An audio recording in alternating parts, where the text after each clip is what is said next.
Rural communities and animals live in the same ecosystem. Rural people bear the burdens of living with animals.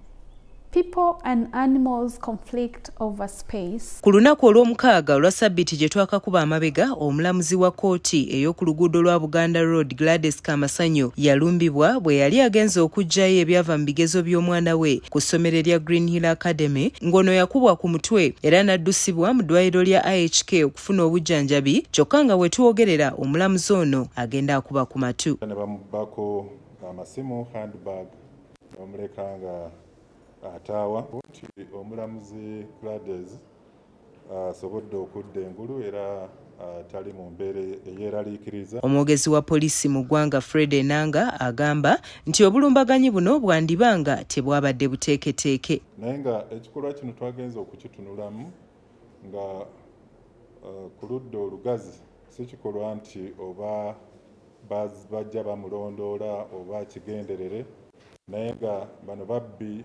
abatambulira ku boda ne pikipiki era nga okusingira ddala mu ripoota ze tusinza okufuna baluubirira oba balondoola abakyala ne balyoka babagwikiriza oba ne babazindukiriza bwe basobola okubanyagirako ebintu byabwe ne basobola okweyongerayo. Ono era obulumbaganyi buno abukwasaganyizza ku bubinja obw'enjawulo obwegumbulidde ogw'okutigomya abantu abatambuza ebigere wamu n'abakola dduyiro, era nti balina abantu ab'enjawulo abazze nga bakwatibwa nga beenyigira mu bikolwa bwe biti. Tulina ne reports nnyingi ze tusobodde okufuna mu bitundu eby'Ennakawa, Entinda, mu bitundu eby'Emmengo, nga era obulumbaganyi bukolebwa eri abo naddala abakola dduyiro ku obudde obw'olweggulo. Kyovudde olaba era tuvuddeyo n'okuwabula. Abantu bangi badde batukonjera ku social media okwo, naye ebintu bino eby'obulumbaganyi obw'ekigwanyizi tosobola kubwewala, kubanga oli asobola okukusanga nga wakaweta ogenda kuyingira geeti ne balyoka bakuzindukiriza. Ono era alaze we batuuse mu kunoonyereza ku bulumbaganyi buno obwakoleddwa ku mulamuzi Kamasanyu. Okulaba nti obubondo bwaffe bwongera amaanyi mu kunoonyereza okugenda mu maaso. Kya mukisa mulungi nti abantu abo abajulizi basobodde okutulaga ekifaananyi ekyabo abateebereza okubeera abazigu oba ababbi b'oku booda bano bakigwanyizi bano ababadde ku booda. So tulina n'entimbe ze twasobodde okufuna wakati awo ezigenda okutuyamba mu bbanga eritani ddene. Bano era akabondo kano tujja kuba tukatuuseeko ate tusobole okubavunaana.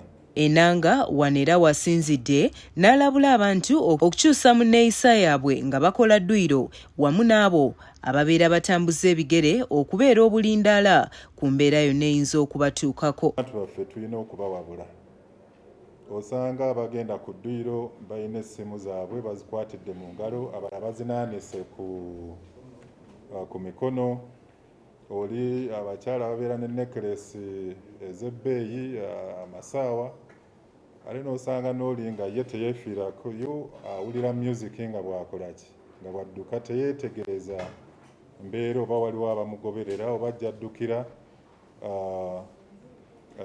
abantu baddukirayo oba nedda. So n'olw'ensonga eyo tuvuddeyo tugezeeko okubawabula nga temunnaba kufuluma, musooke mulabe nti ebintu ebisikiriza ababbi mu byewale. Eggulire lino likusakiddwa Isa Kigongo ku lwa 44 olw'eggulo.